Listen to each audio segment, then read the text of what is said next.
Success isn't something you stumble into. It's not the result of luck or chance or just being in the right place at the right time. No, success is built.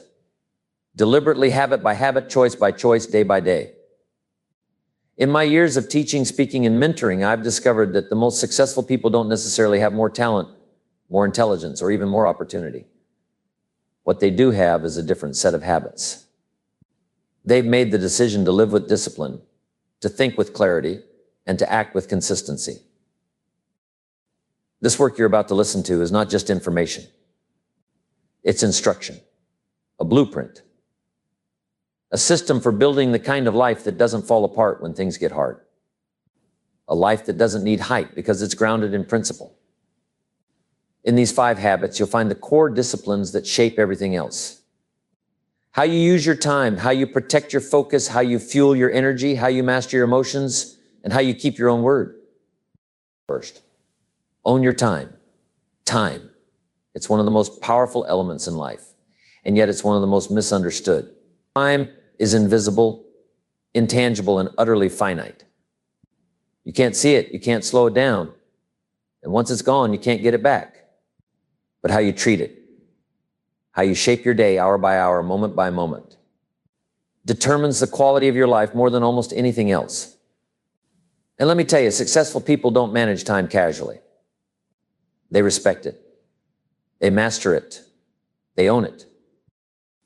If you waste money, you might be able to earn it back. But if you waste time, that's a part of your life gone forever.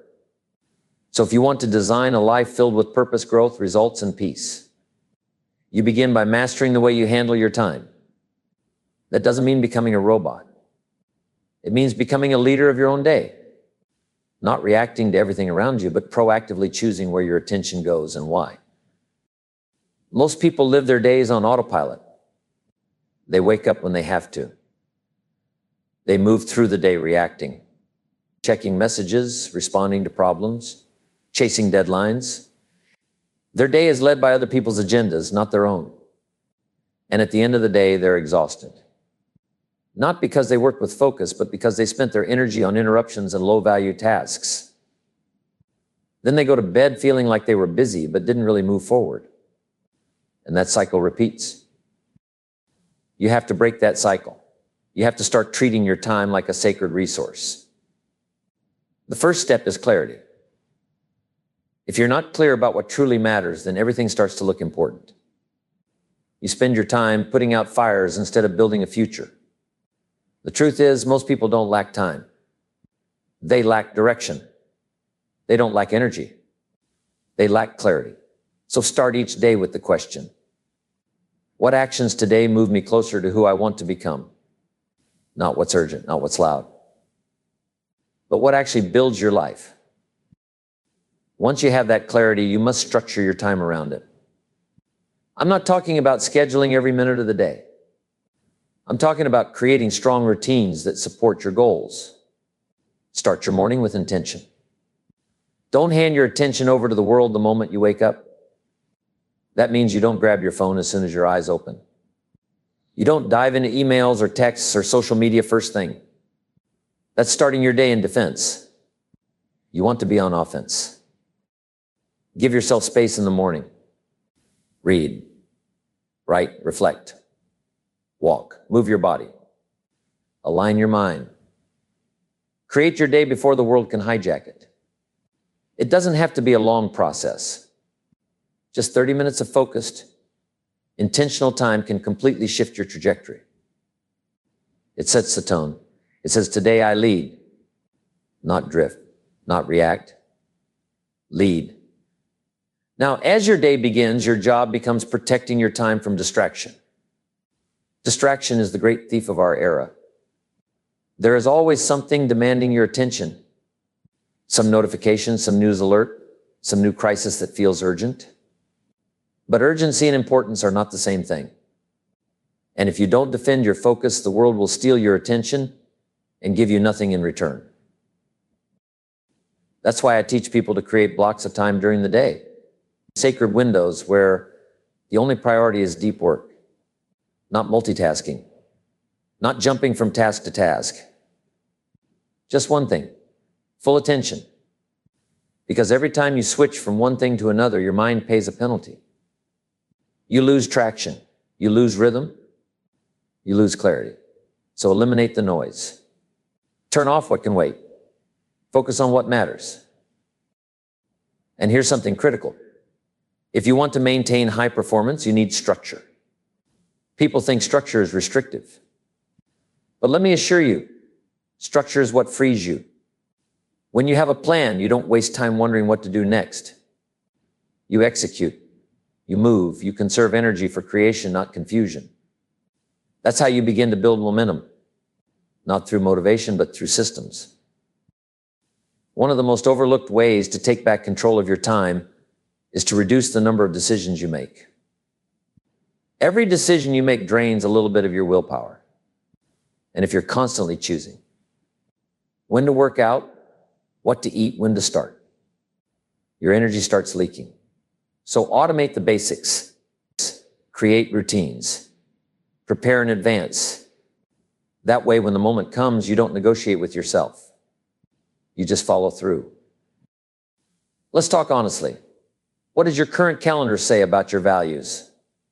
What does it say about your priorities? Because your calendar is a mirror. It reflects your life.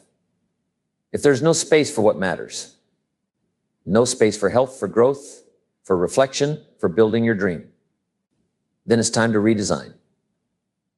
Don't wait until the chaos stops. It never will. Take back your schedule. Block out time for what matters most and treat it as non-negotiable. You also have to learn to say no. And that's a habit, not a reaction. People will always want your time. They'll ask for favors, for meetings, for your attention. But just because someone asks doesn't mean you owe them your focus. Protect your time as if it were your most prized possession. Because it is. If you don't say no to the distractions, you'll never say yes to your potential. You can't do everything. You weren't meant to. But you can do what's essential. And you can do it with excellence. That's what ownership looks like. Now, don't think this happens all at once. Time mastery is a practice. You start small. You adjust, you build. But over time, something powerful happens. You stop drifting. You stop feeling overwhelmed. You stop wondering where your time went. And you start using your days like a craftsman uses his tools, on purpose. You become the designer of your hours, the engineer of your momentum, the protector of your peace. Time, after all, is life. So treat it accordingly. Next, sharpen your focus. Focus. It's the gatekeeper of progress. It's what separates movement from momentum, effort from impact, and work from results. In a world that is loud, scattered, and constantly reaching for your attention, the ability to concentrate has become more than just a helpful skill. It has become a superpower. Now, let me tell you something. You can have all the time in the world, all the ambition in your heart, and all the plans on paper, but if your mind is fractured, if your attention is constantly pulled in 10 directions, you will struggle to build anything that lasts. Your time without focus is like a car with no gas. You're present, but you're going nowhere. Most people are not suffering from a lack of ideas or opportunity. They are simply unfocused. They start a task, get distracted, switch to something else, answer a message, scroll a little, and then wonder why nothing ever gets finished.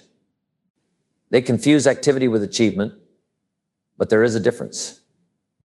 And focus is what creates that distinction. To sharpen your focus, you must first understand its value. You must begin to treat your attention as a sacred resource. Where your attention goes, your energy flows. And where your energy flows, your results grow. So if you give your best attention to low-value distractions, you will live with low-value results. Not because you're not capable, but because your focus was never applied in the right place. Let me put it this way. What you focus on expands. Feed distraction, and you'll get more of it. Feed clarity, and clarity multiplies. Feed fear, and fear grows. Feed discipline, and suddenly it becomes who you are. That's the quiet power of attention. And it's working for you or against you all the time. The first step to regaining control of your focus is simple, but not easy. Eliminate multitasking. Now, I know some of you are thinking, but I'm great at multitasking. No, you're not. Nobody is. What you're doing is task switching, rapidly shifting from one thing to another, leaving fragments of your attention behind each time. Every switch costs mental energy. You lose clarity. You lose momentum. And most importantly, you lose presence. High performers, deep thinkers, world-class creators, they work differently. They go deep, not wide. One task, one purpose. Full presence. They block time for focused work and defend it, not because it's easy, but because it's necessary. If you want to do something truly excellent, you need the mental space and intensity to do it right. And here's the thing. The world is not designed to help you focus. It's designed to take your attention. Every notification, every pop-up, every news headline, it's engineered to pull you out of the moment. And if you don't train your mind to push back, you'll live in reaction. 10 seconds here, 30 seconds there, and then you look up and the day is gone. So how do you train your focus? Like any other discipline. With practice. You start small. Set a timer for 25 minutes. Choose one task. Eliminate distractions. Turn off your phone, close unnecessary tabs, create a quiet space, and then go all in. No interruptions, no diversions. Just focused effort. Then take a break and repeat. This simple system, often called the Pomodoro technique, is not about working harder. It's about working deeper. It's about conditioning your brain to stay in one lane long enough to finish what you start. And the more you do it, the stronger your focus becomes.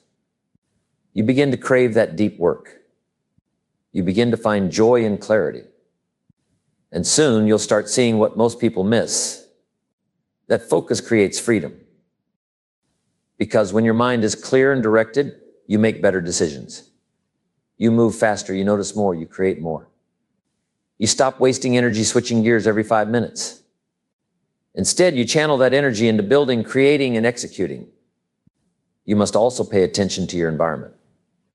Your surroundings either support your focus or sabotage it. Is your workspace full of clutter? Do you leave the television on in the background? Are you trying to work in chaos and wondering why it's hard to concentrate?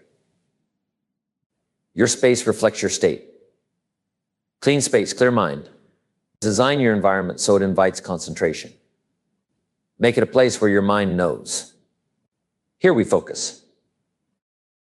And don't forget your inputs. What you consume matters.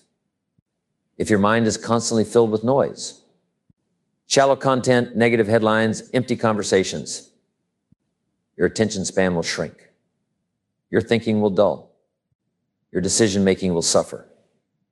Protect your mental diet. Filter what you allow in. Read things that build you. Listen to voices that challenge you. Choose content that sharpens your thoughts, not dulls them. You also need to become aware of your mental clutter. The unfinished thoughts, unspoken worries, and background stress that eat away at your ability to focus. Take time each day to offload those thoughts. Journal, meditate, walk. Think on paper. Do whatever helps clear the fog so you can operate with precision instead of distraction. Now let me be clear. This isn't about becoming perfect. There will always be distractions.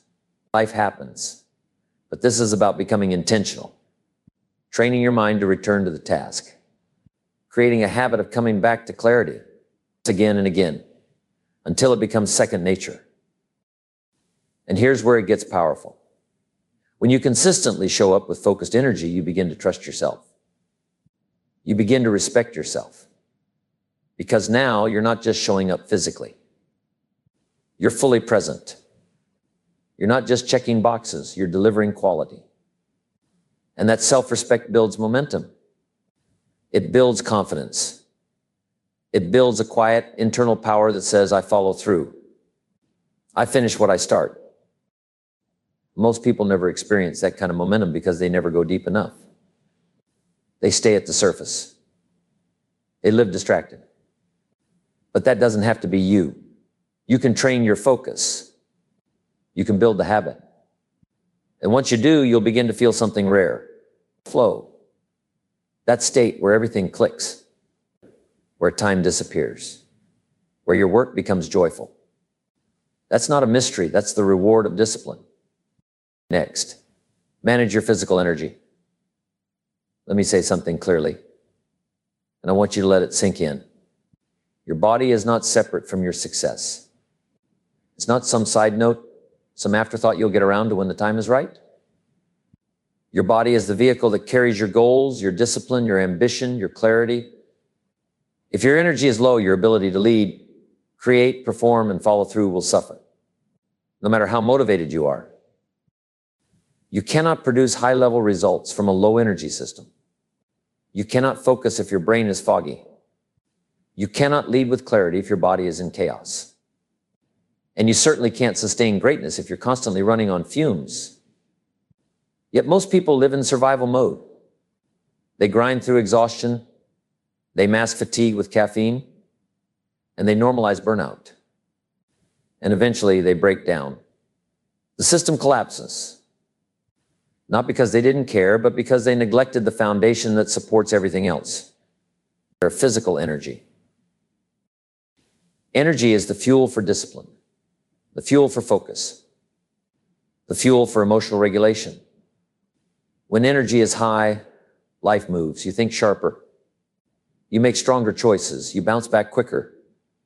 But when energy is depleted, everything feels heavy. The mind drags, the emotions spiral, the motivation disappears. And even simple tasks feel overwhelming. So let me challenge your thinking. Don't just focus on time management. Focus on energy management. Because what good is a full day if you don't have the energy to use it well? And we begin with the most powerful physical habit of all. Movement. Your body was designed to move. And when you deny it that movement, your system begins to shut down.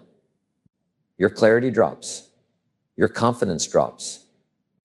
Your creativity drops. You are not a machine built to sit still all day long. You are built for motion. And you don't need a gym membership or a 2-hour workout to reclaim your energy. You need consistency. You need daily, intentional movement. Walk, stretch, lift something heavy. Sweat a little. Just activate your nervous system and remind your body. We're alive, we're engaged, we're ready. Because the mind follows the body. And when you get the blood flowing, when you breathe deeper, when your posture straightens, something in you shifts. That's energy. And you want it working for you, not against you.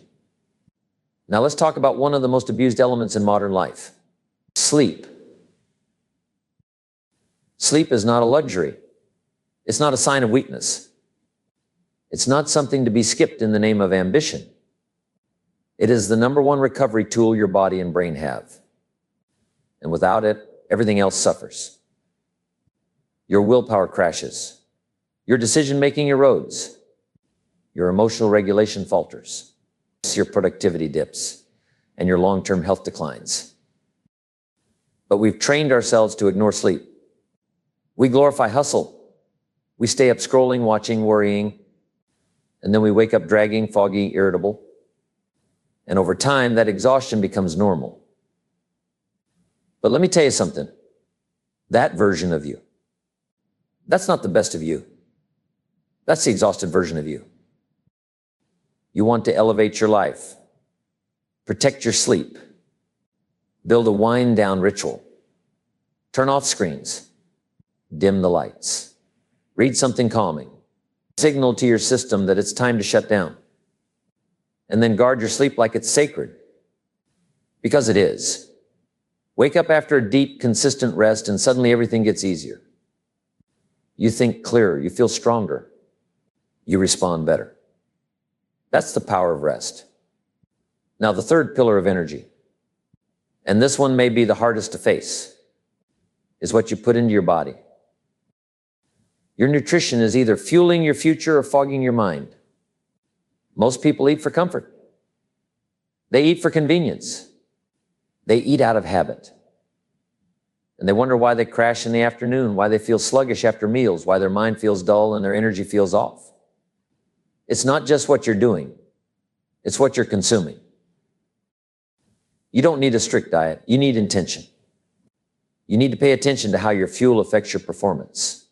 More water, more whole foods, more protein, fewer processed chemicals, fewer sugar spikes, fewer energy crashes.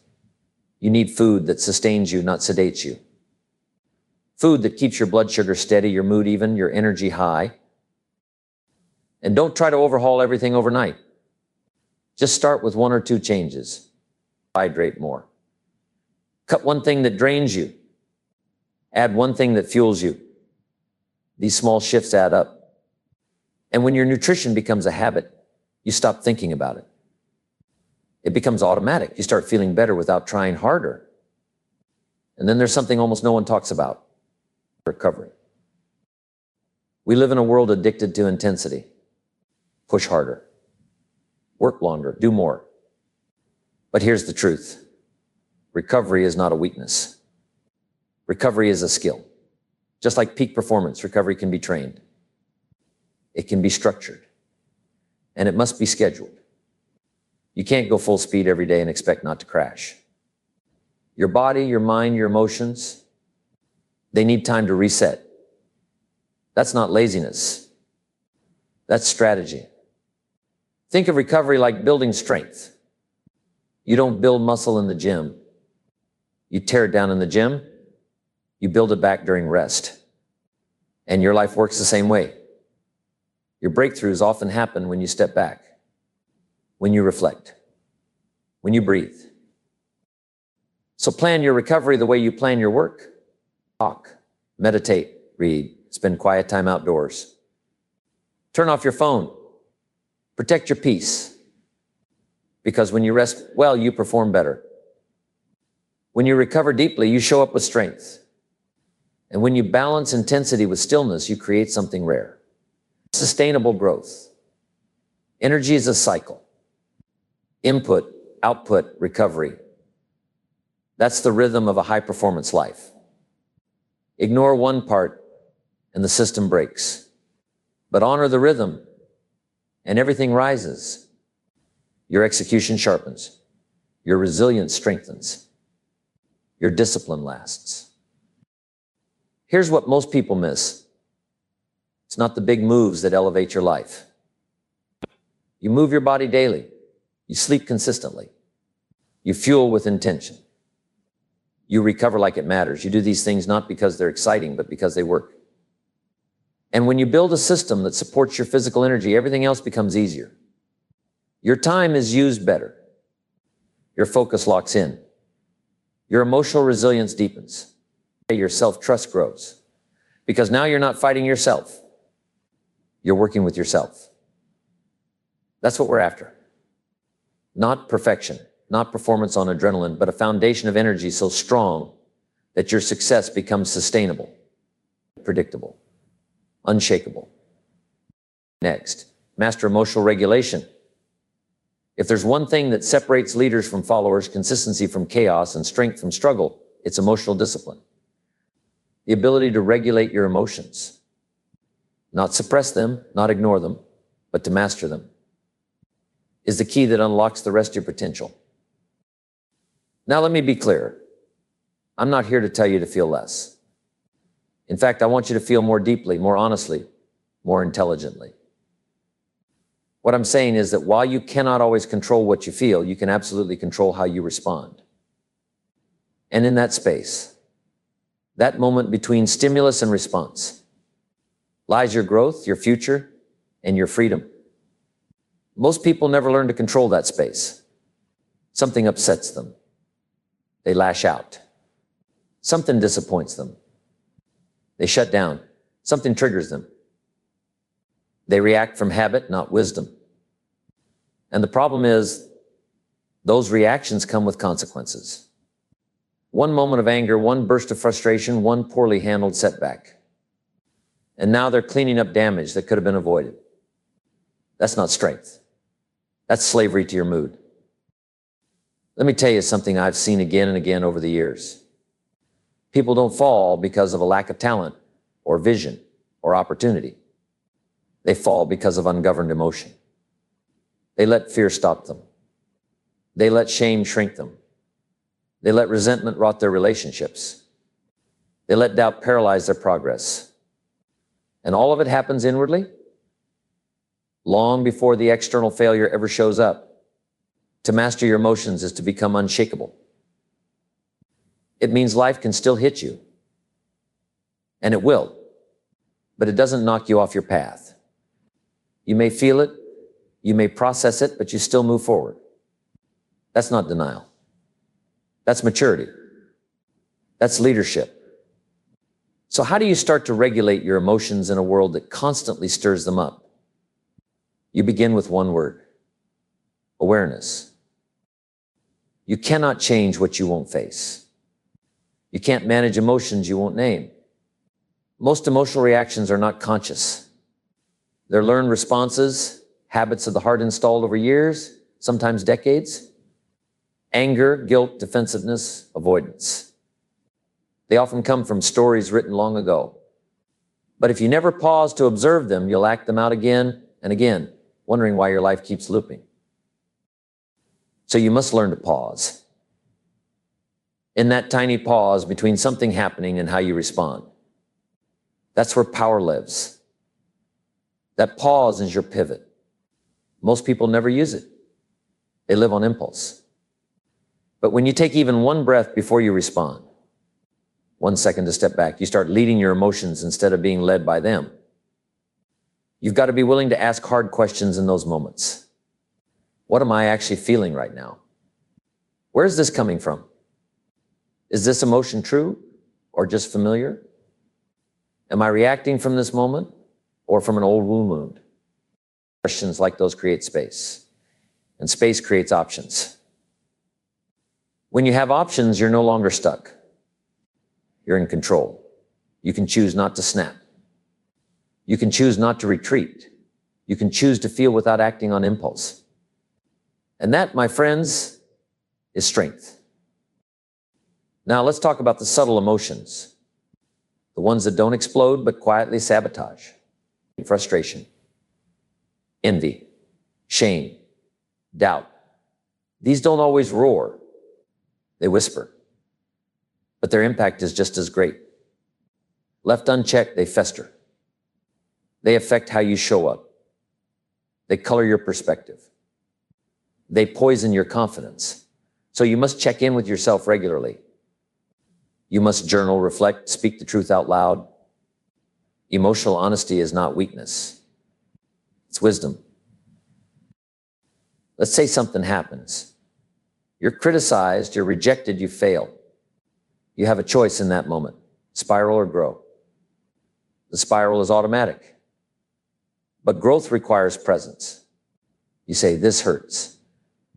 It's uncomfortable. But I won't let it define me. You breathe. You reset.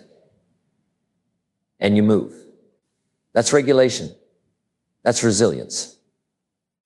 You also need tools. Patterns that interrupt the downward emotional spiral. Go for a walk. Breathe deeply. Move your body. Talk to someone you trust. Pray, journal, meditate. Not to escape the emotion, but to process it, to move through it without being ruled by it. Let me remind you, your emotions are valid, but they're not commands. Just because you feel angry doesn't mean you yell. Just because you feel fear doesn't mean you quit. Just because you feel shame doesn't mean you shrink. Maturity is when your values speak louder than your impulses. Growth is when you can hold emotion in one hand and discipline in the other. And when you do this day after day, something powerful begins to shift. You stop being controlled by the chaos around you. You stop reacting to every disruption. You stop personalizing every problem. And instead of being a slave to your feelings, you become a steward of them. You become calm under pressure. You speak with clarity. You hold space for others' emotions without letting them hijack your own. People start to trust you more, not because you're perfect, but because you're stable, reliable, clear. Here's a truth that many miss. Emotional discipline isn't just about you. It's about the impact you have on others. In your family, your team, your friendships. Your emotional state sets the tone. A leader who can't regulate emotion creates instability. A partner who explodes or shuts down creates distance. A parent who avoids emotion raises children who fear it. So don't just do this for yourself. Do it for your legacy. Do it because the people around you deserve the best version of you. Not just the one that shows up when things are easy, but the one that shows up especially when things are hard. And if you're someone who's been emotionally reactive, someone who's struggled to hold steady, let me offer you this. You can change. Emotional habits are not destiny. They're learned patterns. And anything learned can be unlearned, retrained, rewritten. You don't have to be perfect. You just have to be willing. Willing to pause. Willing to reflect. Willing to grow. And willing to keep showing up when it would be easier to run. Because at the end of the day, emotional mastery doesn't mean you never feel pain. It means pain doesn't own you. It means emotion becomes a signal, not a stop sign. It means you learn how to feel everything without being controlled by anything. And when that becomes your way of life, your entire inner world shifts. You make better decisions. You hold stronger boundaries. You gain momentum instead of losing it every time the pressure rises. That's the kind of emotional power that builds empires, mends relationships, and creates legacy. Next, keep promises to yourself. If there's a cornerstone habit, a foundational discipline that determines whether all the others will stand or fall, it's this: the habit of keeping promises to yourself. This is where self-respect begins. This is where confidence is born. And this is where lasting transformation becomes possible. Let me ask you something simple. What does your word mean to you? I'm not talking about promises to others. I'm talking about the quiet commitments you make when nobody else is around. The ones you whisper to yourself before bed. The goals you write down in a journal. The intention you set on a Monday morning. Do you keep them?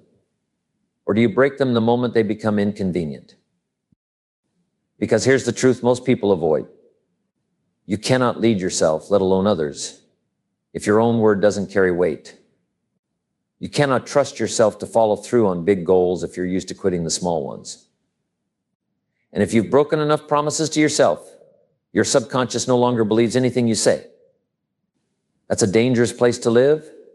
You begin to hesitate before you even start. You set goals with doubt instead of belief. You hear your own voice inside your head and you don't trust it because it's let you down too many times. And when self-trust is gone, everything starts to slip. Your habits, your confidence, your follow-through, your momentum. But the good news, that voice can be rebuilt. That trust can be repaired. That identity can be rewritten. Not by motivational speeches, not by hyped-up affirmations, but by repetition. By keeping small, daily promises until your mind begins to say yes. This is real now. We mean what we say.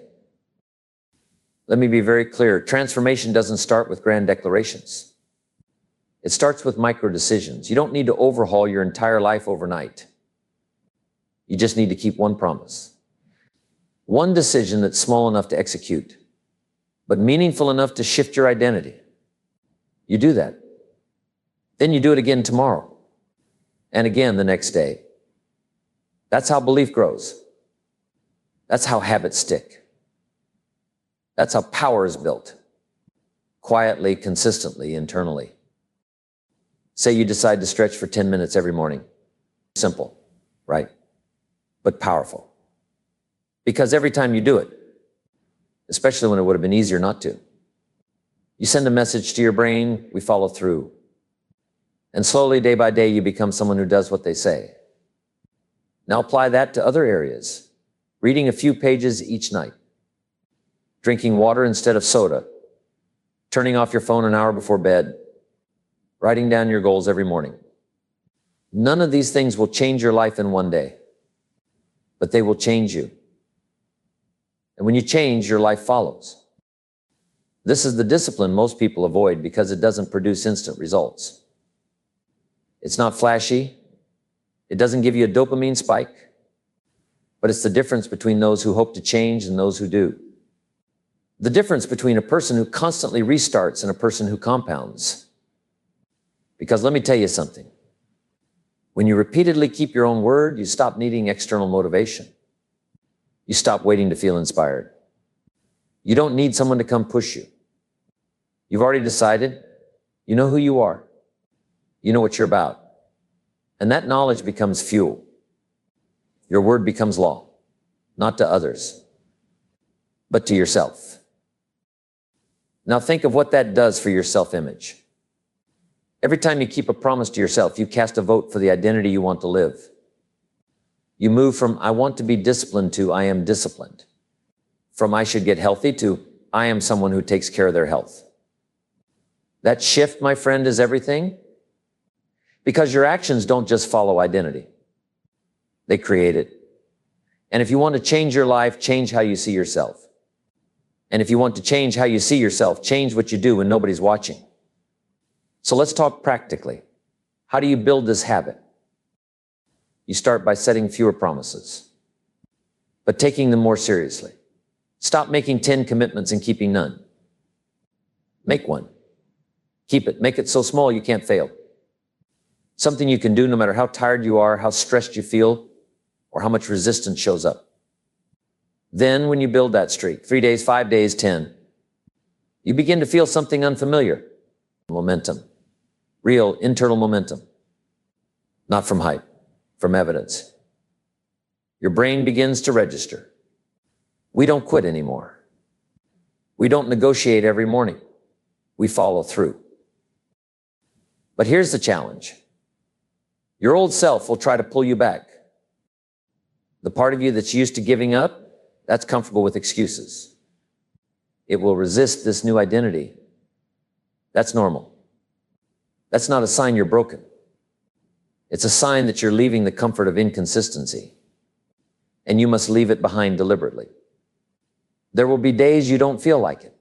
Days when it's raining, when you're tired, when you're discouraged. And those are the most important days of all. Because every time you follow through on a promise when it would have been easier to quit, you forge a new layer of self-trust. You harden your resolve. You train your nervous system to say, we're the kind of person who shows up, no matter what. This is not about punishment. This is about alignment. Alignment between your words and your actions. Between who you say you are and how you live. That kind of alignment breeds peace. It eliminates guilt. It silences the inner conflict. Because now, your integrity is intact. You don't just look disciplined, you are. People feel it, they respect it. And more importantly, you respect it. That's where real confidence comes from. Not fake positivity. Not external validation. From the inner knowing that says, I trust myself. So look at your life. What promises have you made and broken? What goals have you written again and again, but never followed through on? And what would happen? Truly. If you decided that from now on, your word is law, that doesn't mean you never fail. It means when you fail, you own it. You reset, you recommit, and you keep going. Because people with unshakable self-trust don't wait for permission. And they don't wait for perfection. They build momentum one kept promise at a time. That's the real secret to changing your life. Not a massive breakthrough. Not a lucky break. Just daily decisions stacked with discipline, powered by self-respect. So start now, not tomorrow, not next week. Choose one promise, one habit, one action that reflects the future you want to build. Keep it, then keep it again and again, until the future is no longer a dream. It's a reflection of who you became along the way.